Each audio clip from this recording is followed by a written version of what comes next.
नहमदुहु व नुसल्ली व नुसल्लिमु अला रसूलिहिल करीम अम्मा बाद फ़अऊज़ु बिल्लाहि मिनश शैतानिर रजीम बिस्मिल्लाहिर रहमानिर रहीम।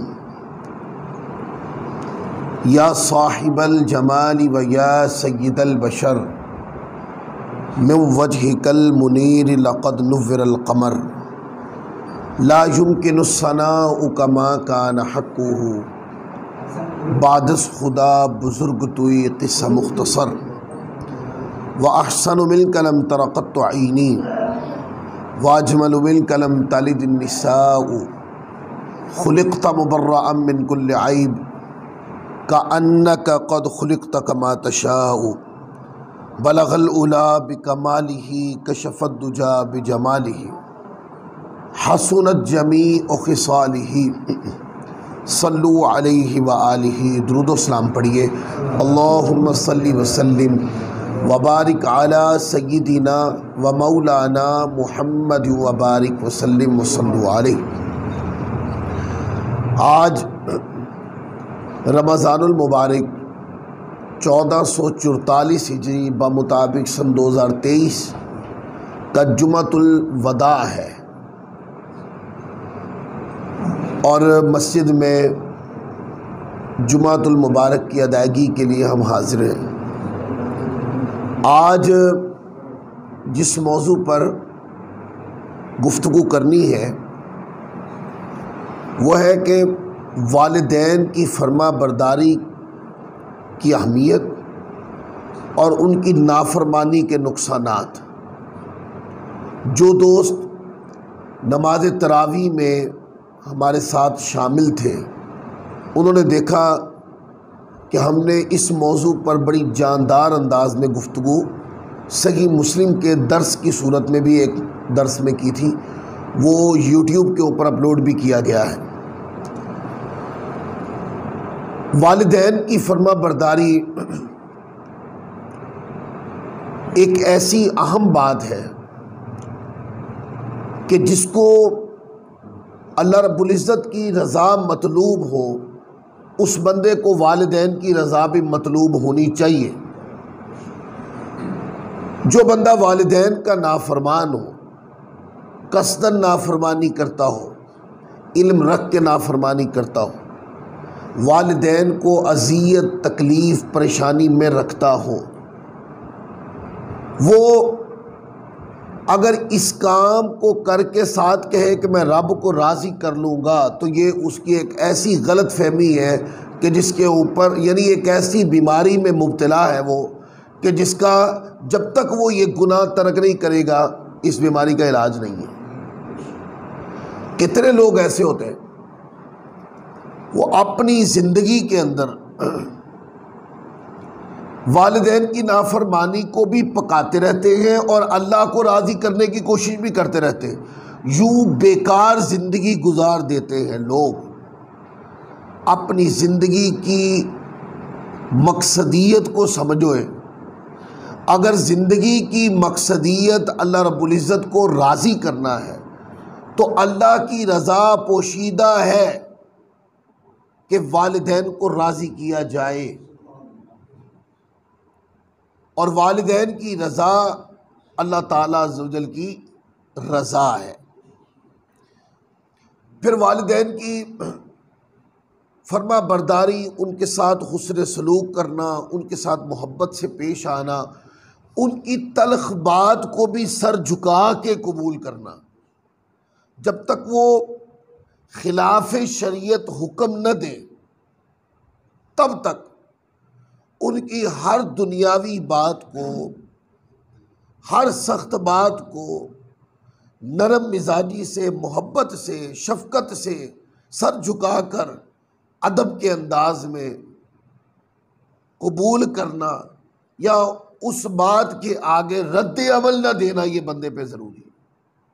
हाँ, जब वो शरीयत के ख़िलाफ़ हुक्म दें तो तब क्या होगा? हाँ, उनके हुक्म पे अमल नहीं होगा पर इस वजह से उन पे जुल्म भी नहीं होगा कि उन्होंने अपनी कम इल्मी से कोई ऐसी बात कह दी कि जो अल्लाह ताला के दीन के ख़िलाफ़ है, यानी कसदन कह दिया कि नमाज न पढ़ा कर, फ़र्ज़ नमाज में न पढ़ा कर। अब इस पर अमल तो उनकी फर्मा बरदारी इस पर की नहीं जाएगी, लेकिन इसको बुनियाद बनाकर उनके ऊपर सख्ती, उनके ऊपर उनको तलखी से गुजारना और उनके ऊपर सख्ती करने की इजाज़त भी नहीं। इवन के यहाँ तक भी कि अगर किसी के इसके ऊपर हदीस है सारी,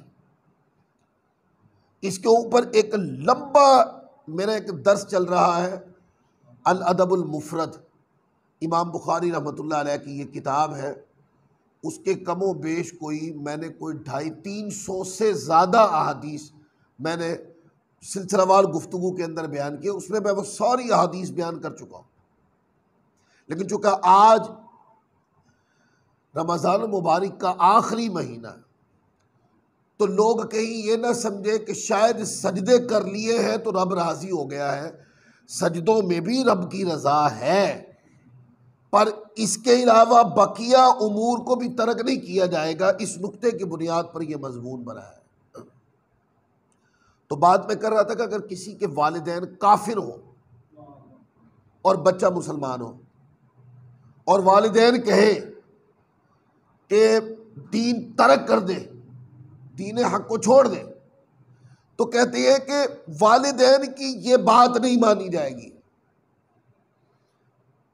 लेकिन इसको दलील बनाकर वालिदैन पे जुल्म भी नहीं किया जाएगा कि इन्होंने ये मुझे कहा है, लिहाजा ये एक वजह बन गई है जिसकी वजह से वालिदैन के ऊपर सख्ती की जाएगी, सख्त कलामी की बिल्कुल नहीं, इजाज़त ही नहीं। उनकी बात पे अमल नहीं किया जाएगा। और काफिर वालिदैन काफिर भी हो तो अखलाकी अकदार जितनी भी हैं वो सारी की सारी वालिदैन के साथ जिंदा करनी होगी। ईमान और कुफर की बात अलग है, लेकिन वालिदैन का जो मनसब है ये अल्लाह तबारक व तआला अज़्ज़ व जल ने अगर वालिदैन काफिर भी हो तो अखलाकी तकाज़े निभाने का अल्लाह रब्बुल इज़्ज़त ने हुक्म फरमाया है। ये दूसरा नुक्ता है। अब तीसरा नुक्ता क्या है?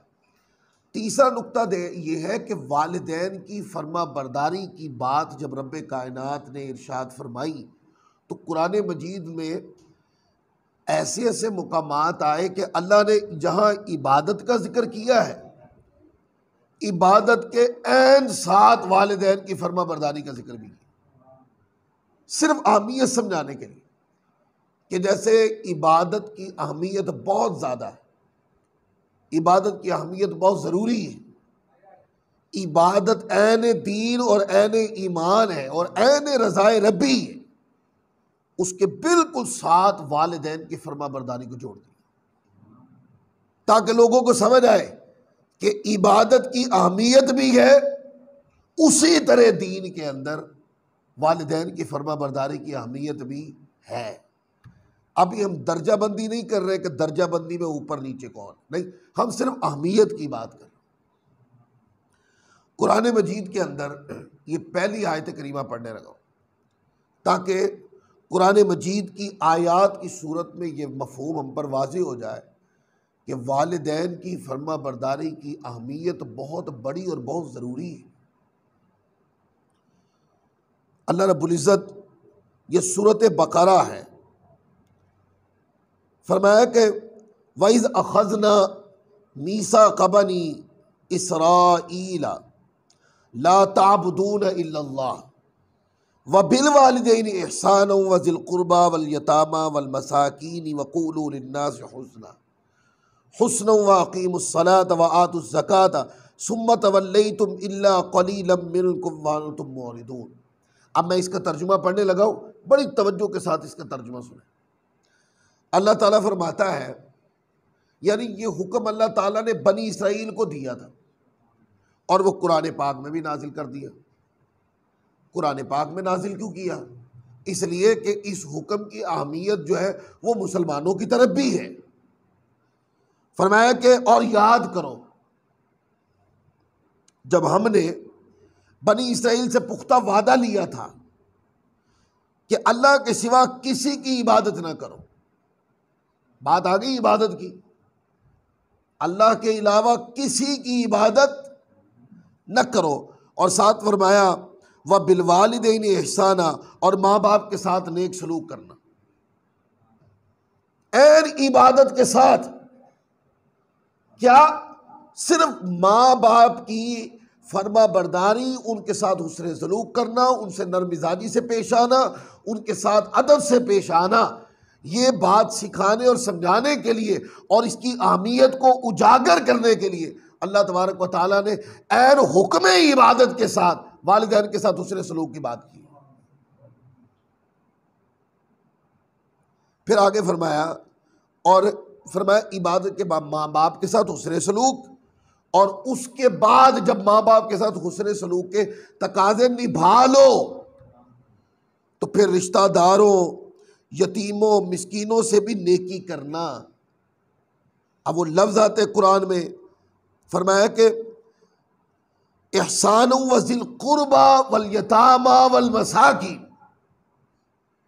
ये जो करीबी रिश्तेदार हैं, और साथ फरमाया कि यतामा यतीम लोग हैं, बेसहारा लोग, और मसाकीन हैं, फरमाया फिर इनके साथ उसने सलूक करना।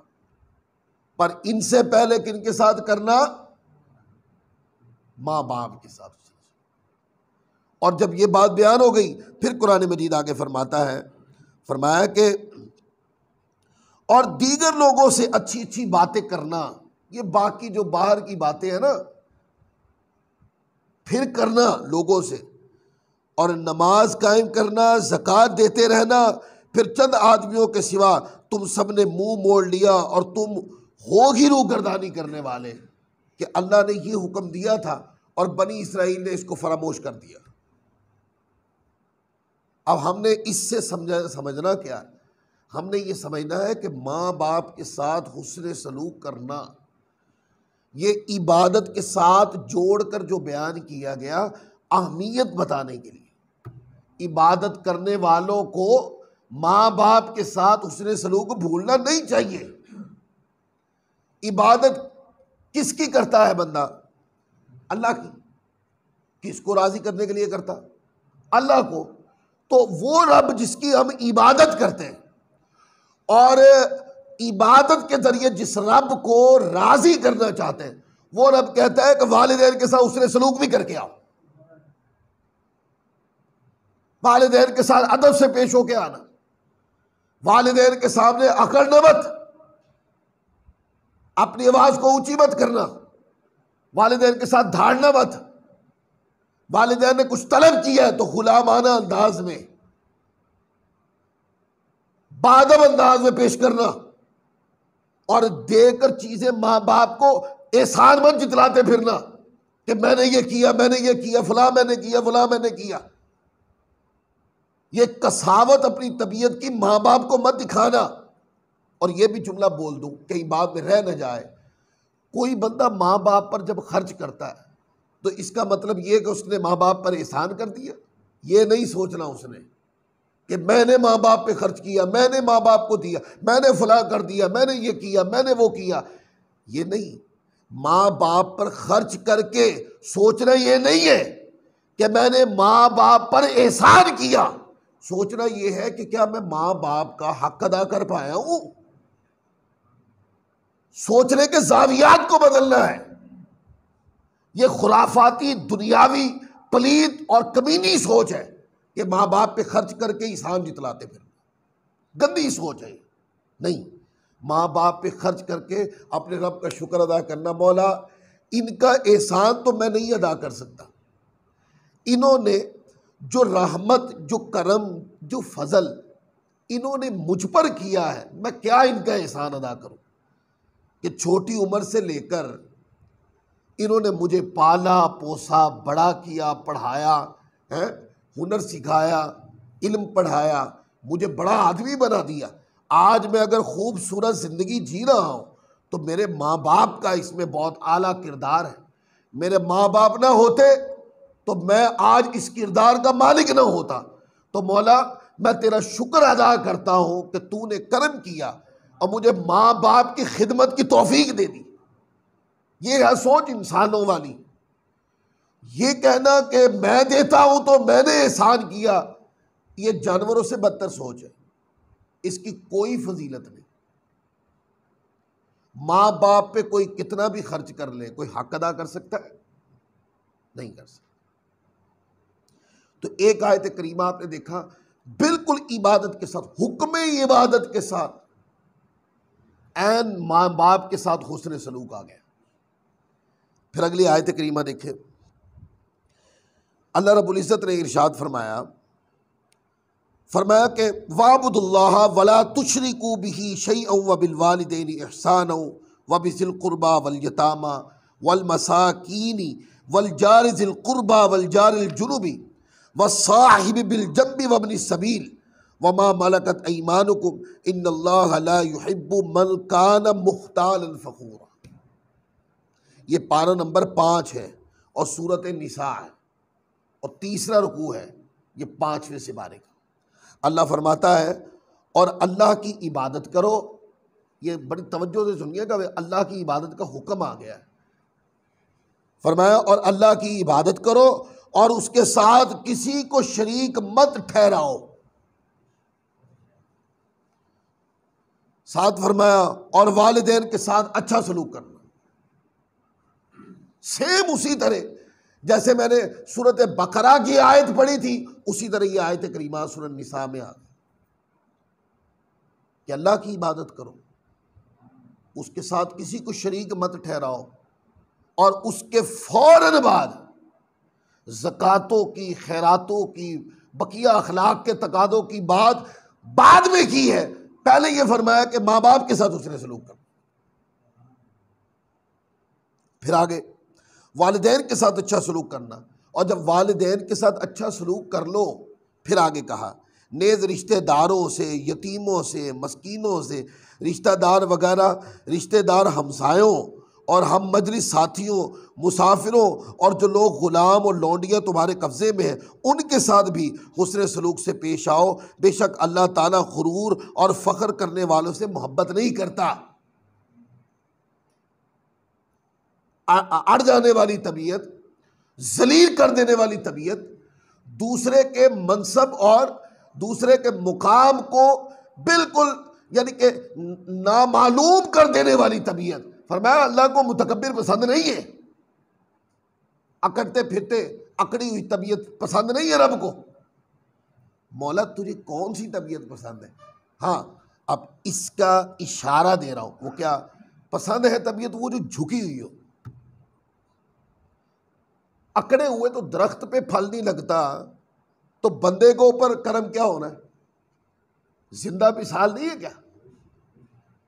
अकड़ा हुआ दरख्त, सीधा दरख्त हो, मिसाल ले लें आप, सुंबुल का दरख्त हो या सफेदे का दरख्त हो, खाए कभी ऐसे सीधा दरख्त का फल?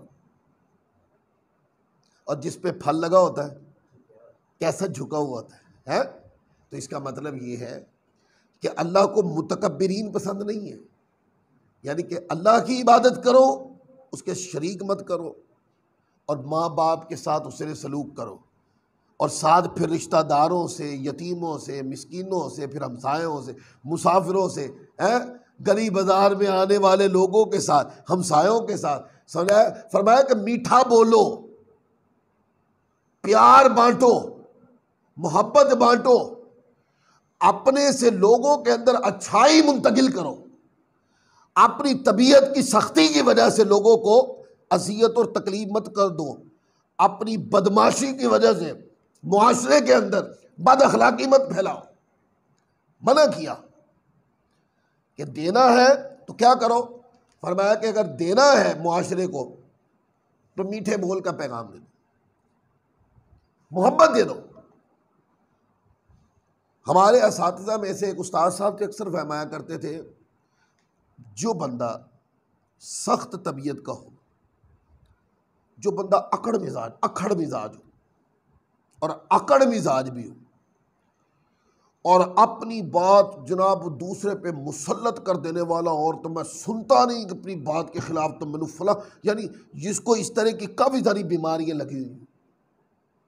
असातिज़ा में से फरमाया करते थे, उस बंदे ने मुआशरे को कुछ भी नहीं दिया। दिया है ना तो सिर्फ मुआशरे को गंदा मैला किया है उसकी जुबान सख्त है, उसका लहजा करख्त है, उसके मिजाज में दूसरे के लिए गुंजाइश नहीं है, और इस तरह के दर्जनों जुमले। और फरमाया वो जो बाअदब है, जिसके पास दूसरे के लिए गुंजाइश है, वो जो हमेशा दूसरों से मुस्कुरा के बात करता है और वो हमेशा दूसरों के अंदर मोहब्बत पैदा करने की बात करता है, फरमाया कि वो मुआशरे की खूबसूरत तस्वीर है। तो बात कहीं दूसरी तरफ मजमून न चला जाए। ये जो जुमला मैंने बोला ये कल ईद उल फितर का मेरा मजमून है, तो मैं उसको छेड़ना नहीं चाहता हूँ। तो माँ बाप की फर्मा बरदारी को किस तरह जोड़ा? इबादत के साथ। और फरमाया कि बकिया सारी जो खैर ख्वाहियाँ हैं ना, मस्कीनों, यतामा, मसाकीन, गुराबा, हैं, अहले मोहल्ला, दोस्त अहबाब, ताल्लुकदार, मुहिब्बीन, मुतअल्लिकीन, ये सारी जिम्मेदारियाँ बाद में हैं। माँ बाप के साथ मोहब्बत और हुस्न सलूक पहले। उस बंदे का क्या बनेगा जो बाहर तो बड़ा सखी मशहूर है और घर माँ बाप उसके किरदार से तंग है। लोगों में नहीं, ये बहुत बहुत अच्छे आदमी है नहीं, फलाने फलाने फलाने साहब, ये बहुत अच्छे आदमी है नहीं, और माँ बाप उसकी तकलीफ से, उसकी अजियत से माँ बाप तकलीफ में है, परेशानी में है। बाहर वो सखी मशहूर है और माँ बाप लुकमे से तंग है। बाहर वो लोगों के अंदर माल बांटता है और माँ बाप का लिबास पूरा नहीं कर सकता, माँ बाप का रहन सहन के लवाजमात पूरे नहीं कर सकता। क्या वो इस सखावत से जन्नत में चला जाएगा? सोचना ही। जिसको बाहर का जाओ जलाल चाहिए, बाहर का नाम चाहिए, मुझे बाहर लोग मेरी तारीफ करें, मेरे मनसब की तारीफ करें, उसको चाहिए ये सब कुछ। और ये जिम्मेदारियां जहां निभानी है वहां पर तंगी, तोड़ी, परेशानी, तकलीफ, अजियत, और वहां पर यानी कि काम पूरा न होने की बुनियाद पर हर वक्त आहो बुका होती हो, तो कि ये जो बाहर की सखावत है ये उस साहब को बचा लेगी? नहीं बचाएगी दोज़ख की आग से।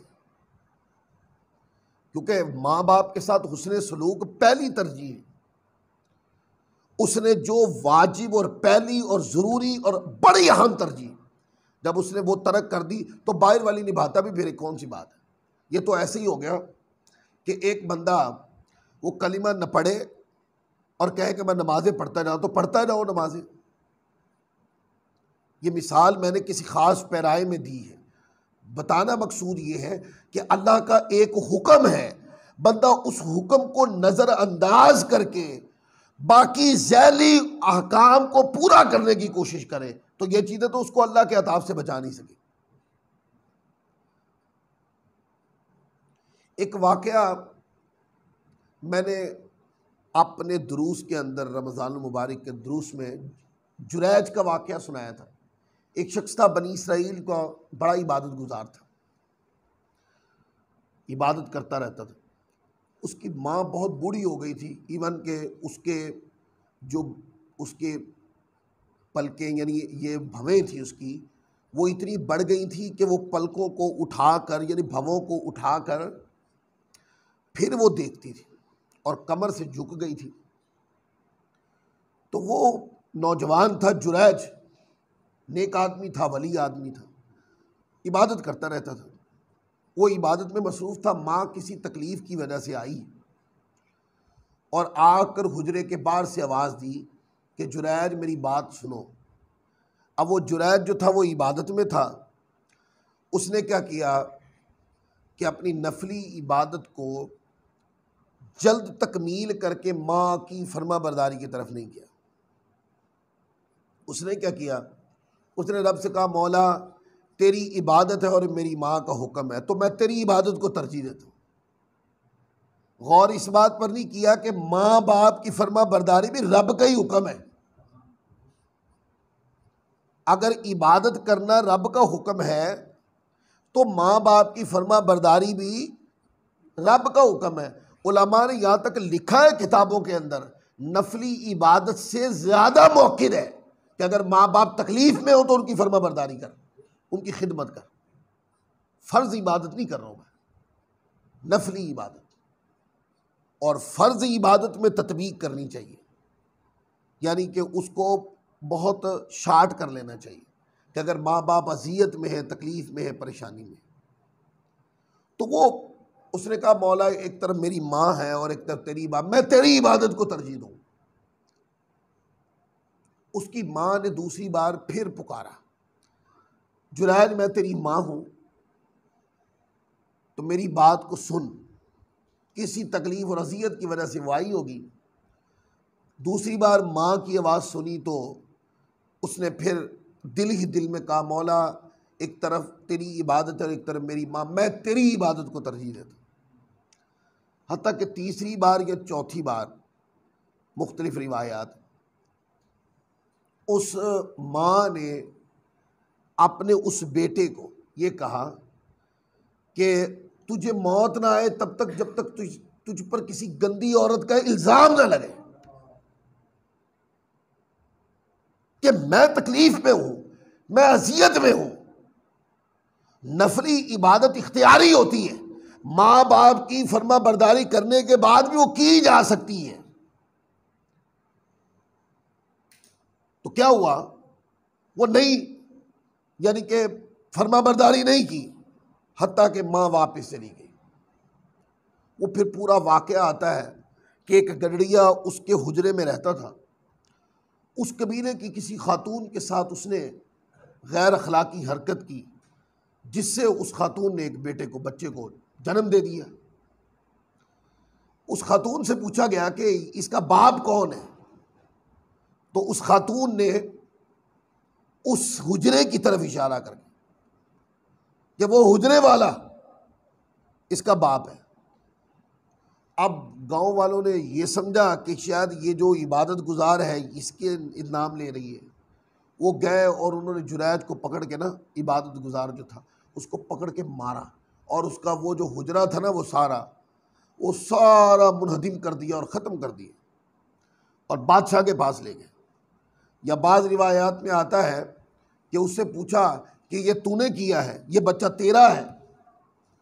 तो उसने बच्चे के सर पे हाथ रखा तो वो बच्चा बोलने लगा कि मेरा जो बाप है वो एक गडरिया है और मैं नाजायज़ ताल्लुकात से पैदा हुई औलाद हूँ। ठीक है जी। ये जब सारा मामला हो गया तो लोगों ने बाद में उसके सामने शर्मिंदगी का इजहार किया कि हमने तुम्हारा हुजरा गिरा दिया है, अगर तुम कहो तो हम इसको सोने चांदी के साथ बना देते हैं। तो जुरैज ने कहा कि नहीं, ये जैसे मिट्टी का बना हुआ था ना, इसको वैसे ही दोबारा बना दो। तो अब गौर करें इस बात कि ये माँ के मुंह से निकला जुमला था ना कि तेरी निस्बत एक गंदी औरत की तरफ हो कि मैं अजियत में हूं, और तुम वो जो इख्तियारी इबादत है जो मेरी तकलीफ को दूर करने के बाद भी की जा सकती है, और तू उसमें पड़ा हुआ है। और फिर जुरैज सोचने लगा कि मेरी माँ ने जो कहा था वो हो के रहा। तो दोस्तों, माँ बाप यानी जो दुआएं अल्लाह की बारगाह में कबूल हो जाती हैं, उनमें से एक दुआ माँ बाप की औलाद के हक में भी होती है। लिहाजा माँ बाप को इस अज़ियत में इस सतह तक ना ले जाए कि वो आप लोगों के लिए, बच्चों के लिए रहमत की दुआ करते हो, फिर अज़ियत दे दे कर उनको इस सतह पे पहुंचाएं कि वो बद्दुआ कर दे। अगर वो बद्दुआ कर दे तो फिर बद्दुआ का असर भी भुगतना होगा। इसलिए कहा कि नहीं, माँ बाप के साथ सिर्फ एक ही काम करना है, वो क्या कि उसके साथ हुस्न सलूक करना, उनकी हर उस बात पर अमल करना है जो खिलाफ शरीयत ना हो।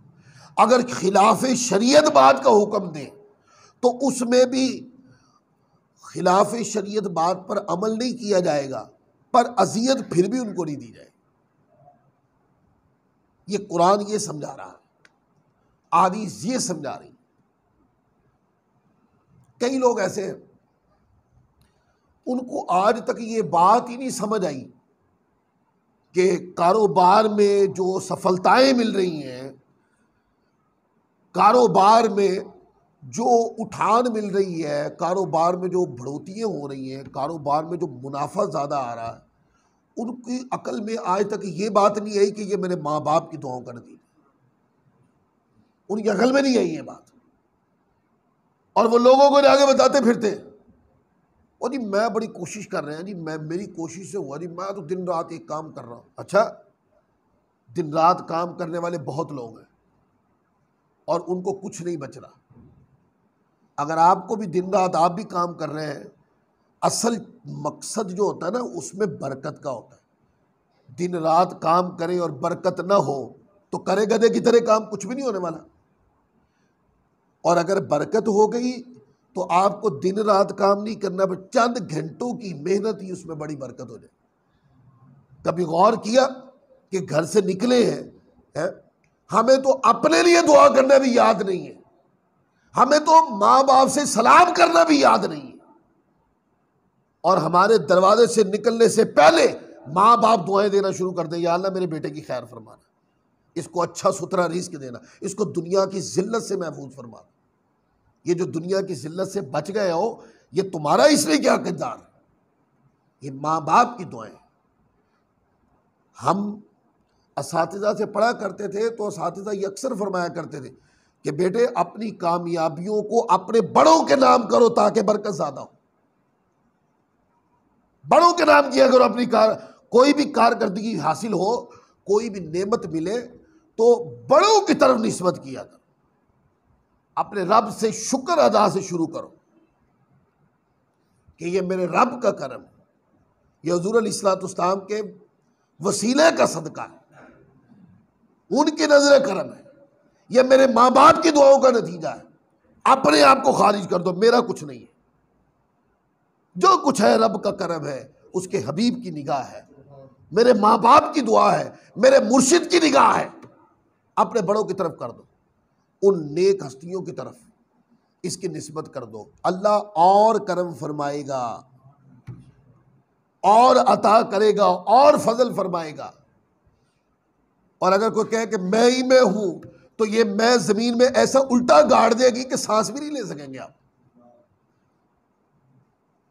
ये जो मैं करने वाली कौम है ना, जिसको आज मीडिया ने इंपोर्ट किया है, जिनके मुंह पर मैं की गंदे जुमले के अलावा कोई लफ्ज नहीं है, जिनके पास, जो अपनी कामयाबी को अपने बड़ों की तरफ निस्बत नहीं कर सकते, वो कामयाबी मिलने पर अपने बड़ों का शुक्रिया अदा नहीं कर सकते, वो कौम आज मैं करती किसी चीज में अपनी तारीफ कर रही होती है तो पता चलता कुछ अरसे के बाद वो मैं समेत सब दफन हो गया,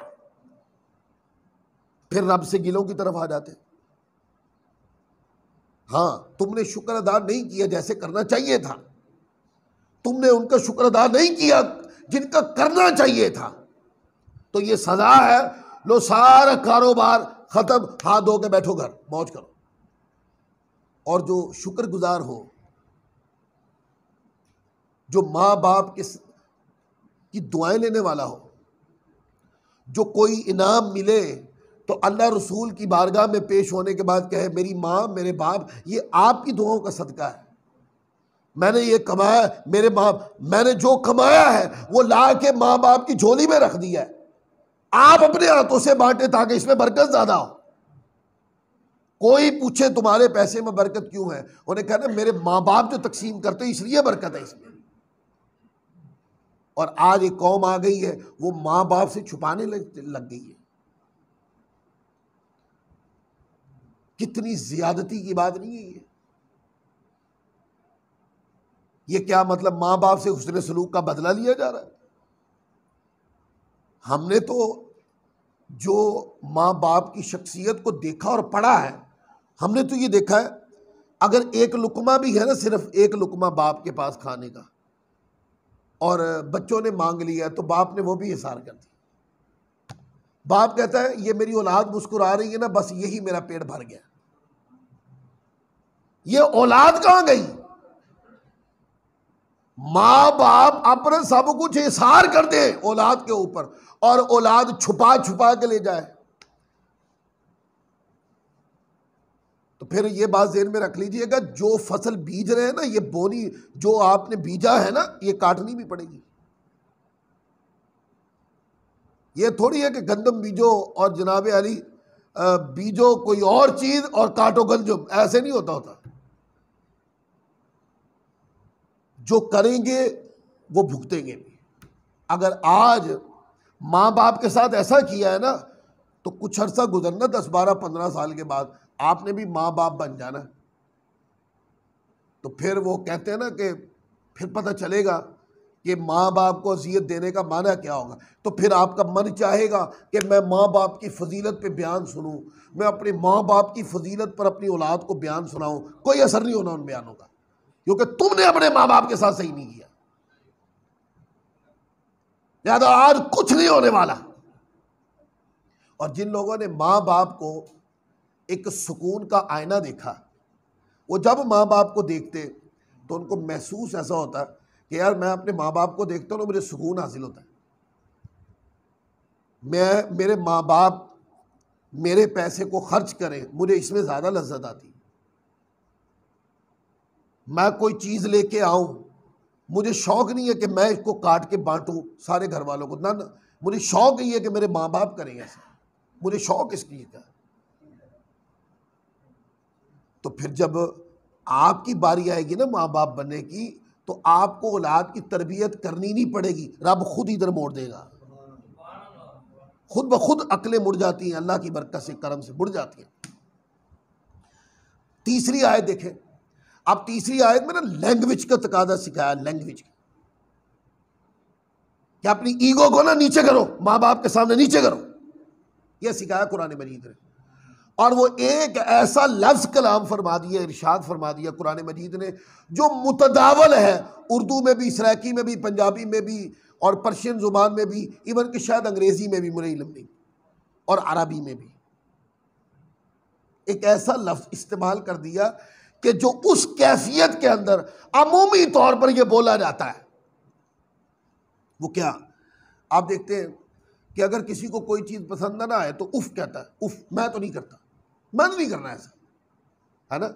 यानी इससे वो बताना ये चाहता है कि माँ बाप ने कोई बात की तो कोफ्त खा जाता है कि मैं नहीं करता इस पर अमल। तो एक जुमला बोलते हैं उफ, इसका मतलब ये होता है कि इसके कई माना मुराद ले सकते हैं आप। यानी कि मैं नहीं कर सकता, मुझे ही कहते रहते हैं, मैं नौकर लगा हूँ सारा। ये देसी जुमले भी साथ साथ देता हूँ ना, ताकि वो वर्डिंग जो अमूमी तौर पे होती है वो भी आपको पता चल जाए। मैं नौकर है, सारे काम मैं करने, तानू वो नजर नहीं आता, फुला नजर नहीं आते आपको, सारे काम आपने मुझे ही कहने हैं। ये जुमले कुरान मजीद ने वो खास जुमला इरशाद फरमाया, और वालिदैन के नाफरमान लोगों की जो है ना वो आवाज़ें बंद कर दी, अपने लबों को बंद करो इस मुकाम पर। तो क्या फरमाया? ये सूरत बनी इसराइल है, पारा नंबर 15 है, और ये तीसरा रुकू स्टार्ट हो रहा है यहाँ से।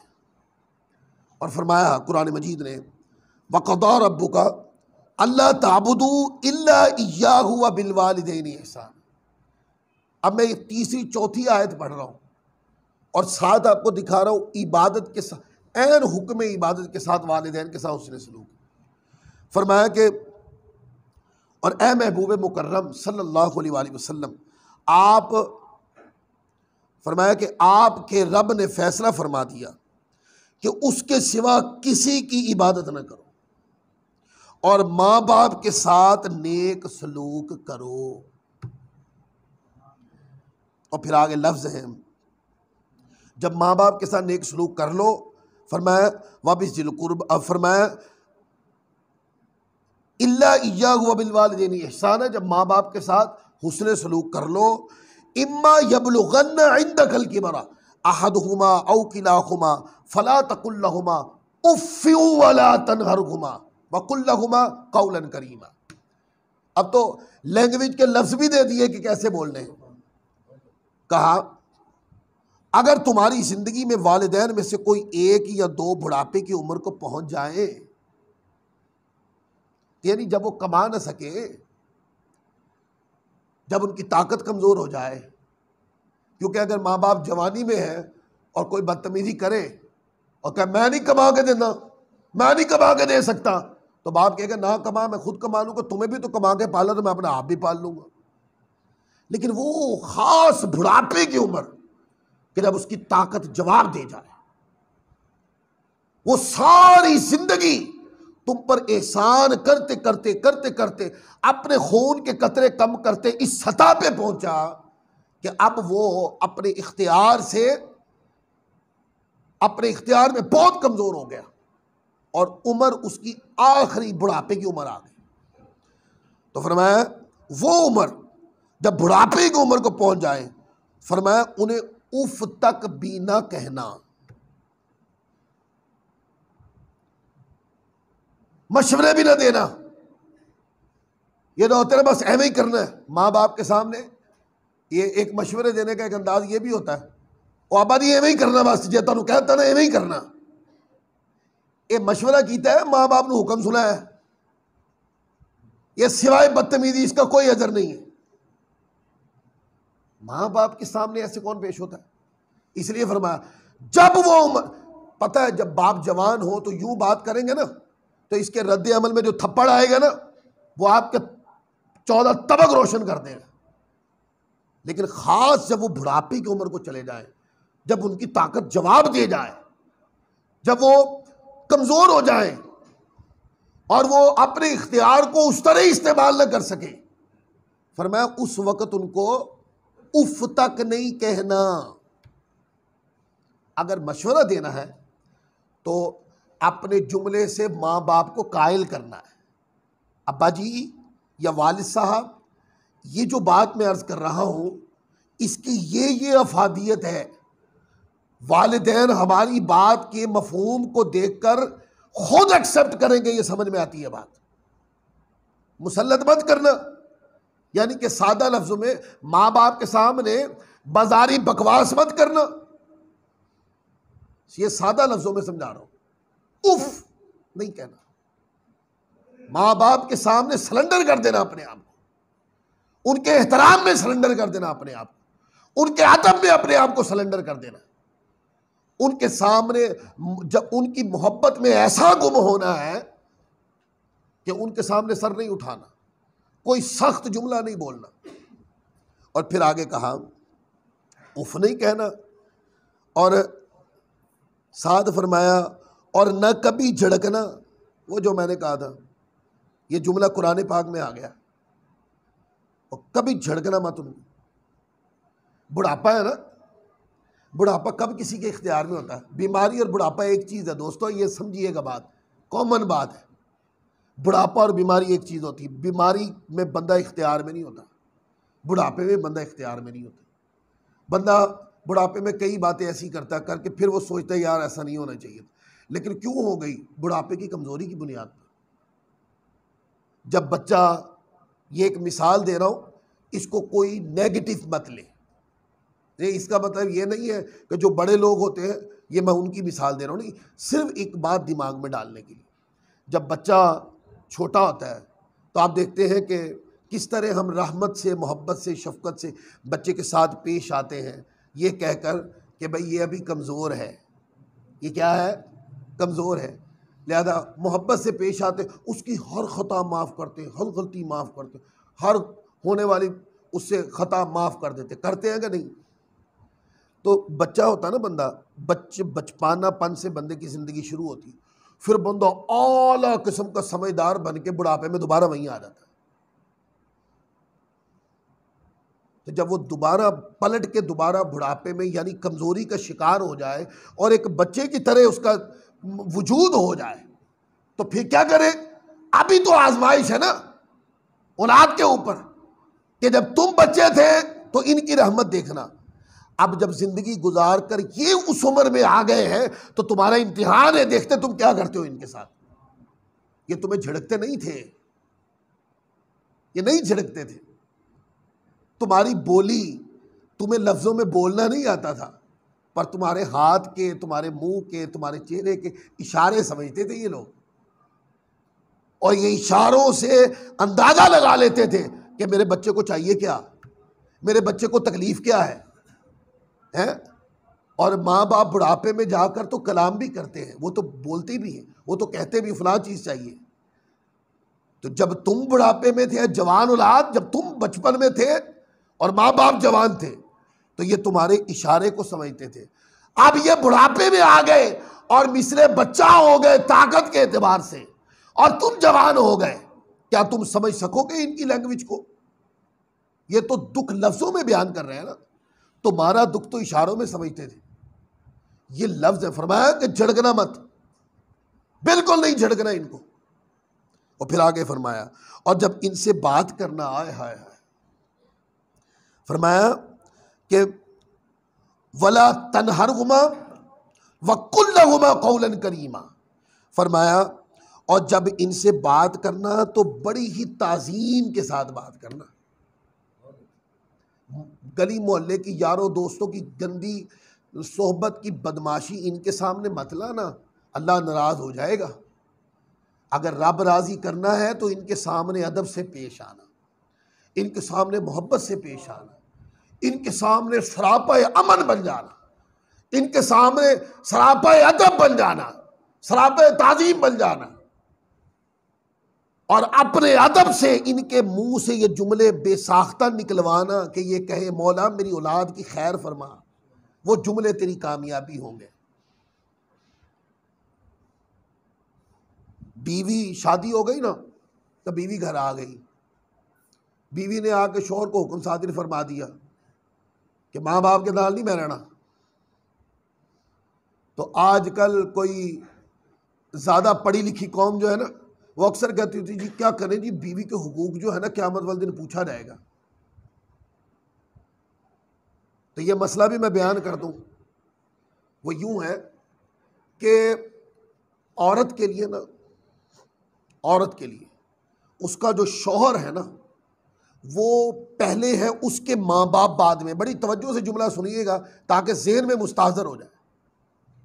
ये तरतीब मैंने नहीं दी, ये तरतीब हदीस में आई है। औरत के लिए जो उसका शौहर है वो क्या है, पहले है, और उसके औरत के माँ बाप बाद में, दूसरे दर्जे में है। जब तक उसकी शादी नहीं हुई थी माँ बाप ही अव्वल थे, और जब शादी हो गई तो अब शौहर का दर्जा पहले हो गया और उस औरत के माँ बाप का सानवी दर्जा हो गया। और ये जो जिसकी साहब की शादी हुई है, क्या इसके नज़दीक बीवी का दर्जा पहला हो गया और माँ बाप का सानवी हो गया है? नहीं, माँ बाप का दर्जा पहले ही है। जिन लोगों को बीवी की हर दी हुई हुक्म के ऊपर अमल करने की आदत है वो समझे इस मसले को।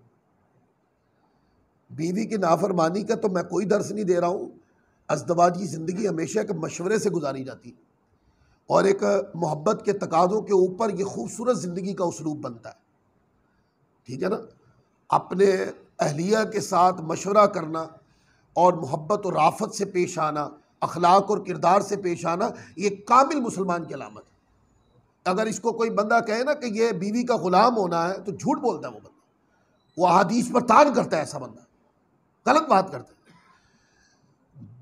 बंदे के लिए उसकी बीवी के आने के बाद भी उसके माँ बाप का मुकाम क्या है, पहले, बीवी का मुकाम बाद में। लिहाजा माँ बाप की नाफरमानी की तो इजाज़त फिर भी नहीं। क्या बीवी के कहने को ऊपर जनाब अली माँ बाप को उधेड़ के रख दें?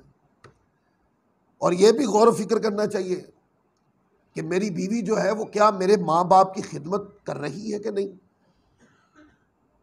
एक मसला पेश हुआ, ये एक लतीफ़ा भी कह लें, लेकिन इसमें एक बात भी समझाऊंगा कि कुछ ज़हन यूँ भी समझाया करते हैं। हमारे एक जानने वाले दोस्त थे, तो उनकी ना शादी हुई, तो कोई खातून, पढ़ी लिखी खातून उनकी बीवी थी, तो वो घर आते ही ना उन्होंने फरमाना शुरू कर दिया कि ये माँ बाप की खिदमत करना ये मेरे हुकूक में तो नहीं है, फ़लाँ काम करना ये घर का ये काम मेरे हुकूक में से तो नहीं है। तो उसने कुछ किताबें पढ़ रखी होंगी ना, उसके पास सिर्फ अदल का और इल्म का तसव्वुर था, रहमत और फजल का तसव्वुर बिल्कुल नहीं था। उसको ये नहीं मालूम था कि मैं इस घर में आई हूँ, अगर मैं यहाँ पर किसी पे एहसान करूँगी, किसी पे फजल करूँगी, तो मैं अपनी आखिरत के लिए करूँगी। जो लोग मुझे अपनी बेटी बना के घर ले आए हैं, मेरा हक है कि इस घर में मैं बेटी बन के रहूं। उसने कहा जी ये भी मेरे हुकूक में नहीं है, भाई मेरे हुकूक में नहीं है। और साथ उसने ये भी कह दिया कि भाई शौहर के ऊपर ये बात ज़रूरी है कि वो अपनी बीवी के लिए अलग रिहाइश का इंतज़ाम करके दे। अब ये सारी पढ़ी लिखी बातें हैं जो मिंबर पे कम बयान की जाती हैं, लेकिन ये है सही। तो वो जो हमारे दोस्त है ना, उन्होंने ना हमारे साथ मशवरा किया। हमारे एक दोस्त मुफ्ती साहब भी हैं, तो एक दिन इकट्ठे बैठे तो कहने लगे यार मैं बड़ा तंग हूँ, शादी तो मेरी हो गई है, परेशान रहता हूँ कि माँ बाप की खिदमत करने के लिए घर में कोई नहीं। तो हमशीरा की तरफ से खाना पक के आता है और इस तरह मामला जो है ना वो बड़ा परेशान हूँ। तो मैंने, और साथ मुफ्ती साहब भी बैठे थे, तो मैंने उनको कहा यार एक मशवरा दूँ आपको, आप ऐसा करें,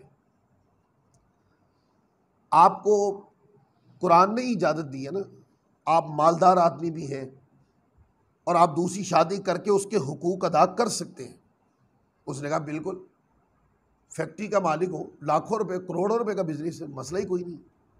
तो मैंने कहा फिर आप ऐसा करें, मौजूदा जो आपकी अहलिया हैं आप उनके पास जाइए और उनको कहें, क्योंकि फ़लाँ फ़लाँ चीज़ जिस जो जो जुमले उन्होंने फरमाए थे ना, तो मैंने कहा उनको कहें कि फ़लाँ फ़लाँ चीज़ आपके हुकूक में नहीं है और माँ बाप की खिदमत भी आपके हुकूक में नहीं है, पर रब ने मेरे ऊपर वाजिब कर रखा है, माँ बाप की खिदमत मेरे ऊपर फ़र्ज़ है, लिहाजा आपके लिए मैं रिहाइश का अलहदा इंतज़ाम कर रहा हूँ और मैं एक और शादी कर रहा हूँ। अब मैं एक ऐसी बीवी लेके आऊँगा जो मेरे माँ बाप की खिदमत करेगी।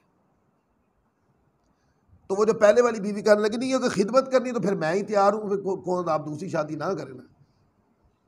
तो मैंने कहा देखा ना, राय रास्त पर आकर कुछ चीज़ें फजल से ताल्लुक़ रखती हैं दोस्तों, उसके लिए अदल के पैमाने नहीं नापने तोलने चाहिए। अगर आप कोई खातून किसी घर में शादी होकर बहू बन के तशरीफ़ लाई हैं, एक सवाल है मेरा, वो आकर कहे कि ये चीज़ें मेरे हुकूक में नहीं हैं, ये बिल्कुल दुरुस्त बात की है उन्होंने, लेकिन सवाल ये है कि जो आपको बेटी बना के लाए हैं उन्होंने आप पर करम नहीं किया। अगर आप उनके लिए खाना पकाएंगी तो आपको पता है ज़िंदगी में उन्होंने आप पर कितने एहसान करने, और उनके साए तले आपकी अज़दवाजी ज़िंदगी कितनी खूबसूरत हो जाएंगी इसका आपको अंदाज़ा भी नहीं। तो ये फजल और अदल, हुक्म और फजल दोस्तों, ये बहुत सारी चीज़ें ऐन मुदगम है। ये चीज़ें आप एक चीज़ को तोड़ेंगे ना तो ज़िंदगी बेकार बेसूद सी हो जाएगी। लिहाजा अपनी ज़िंदगी को मामूर करें। ये आज जुमतुल विदा का पैगाम है मेरा कि अपनी ज़िंदगी को मामूर करें अपने माँ बाप की फर्मा बरदारी के साथ।